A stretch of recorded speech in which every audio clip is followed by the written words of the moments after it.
seems like the more taxes we pay, the worse government we get. A new study shows 70% of public schools in America have seen increases in the number of students seeking mental health services since the start of the COVID lockdowns and school closures. Here in New York City, the lockdowns were among the strictest in the country. Parents are finally fighting back. The number of New York City homeschooled kids has doubled since the pandemic began. So is America moving toward more school choice? Katie. Well, first, it's really important to remind everybody that in May of 2020, Senator Rand Paul took on Dr. Fauci and said, closing down the schools and not opening them is going to cause a whole host of problems that are both mentally health related and also in terms of the most vulnerable students in our communities not getting the education that they need. 2 years later, we're now seeing homeschooling happening, but we're also seeing that the public schools are, still leaving a ton of students behind, which in red states with Republican governors or people who are open to school choice, they've seen changes in the way that they allow people to use the tax money they pay, not to just feed into the public school system and fund a system, but instead to fund a student so that no matter who you are, what your income level is, you can take your money or get a voucher and send your kid to a different school.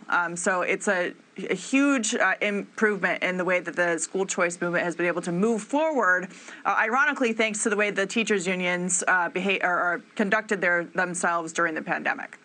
Well, how they conducted themselves, they took $200 billion from taxpayers, Hannah, and they held students hostage, still didn't send them back to school. I want to know, where is that money and how are they using it?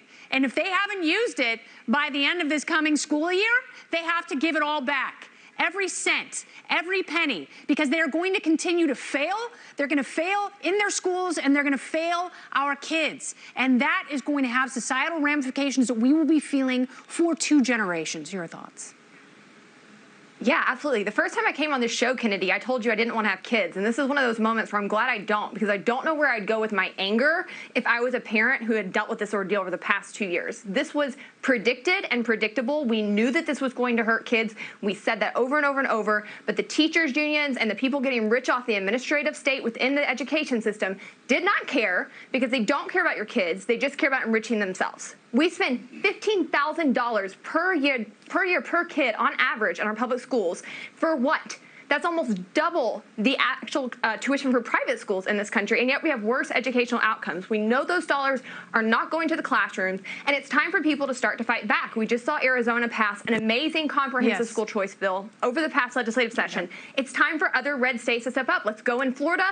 Let's go in Tennessee. I want to start seeing people actually rally for this and get effective outcomes, because our kids' lives are on the line, and therefore the future of our country is on the line. We need an educated population for this to succeed. All right, so Spike, for people who are thinking of migrating to other states where there is lower state income tax and there is more economic mobility and freedom, how much of this school choice issue factors into families' decisions to move and leave places like New York and California? Oh, I think increasingly more so every day, which is why it's such a disappointment that some red states like my own, South Carolina and Oklahoma, have so dropped the ball with the school choice efforts that were made in those states.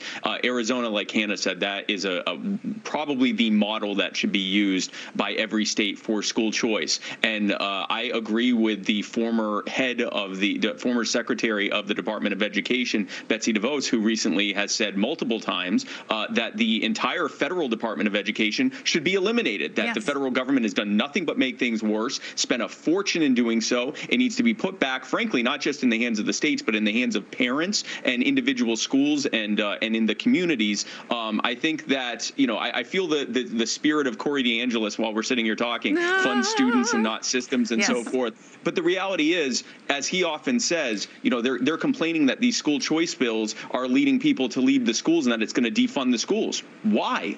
Because the parents hate the schools, and the very minute they have control over where the money goes, they send their kids to better schools where they should be. So if that's what it leads to, good, because those schools have been failing students and families and entire communities, and we've all been suffering as a result of it. And frankly, if it was these shutdowns that it took to get enough parents off the sidelines to basically become their own special interest group that overpowers the teachers unions, then so be it. That was my question. Like, what kind of body fights against the unions? And it's parents. And it's parents talking to each other on social media, going to these school board meetings, even though they are deemed terrorists, and taking back education finally. Party panel, thank you so much.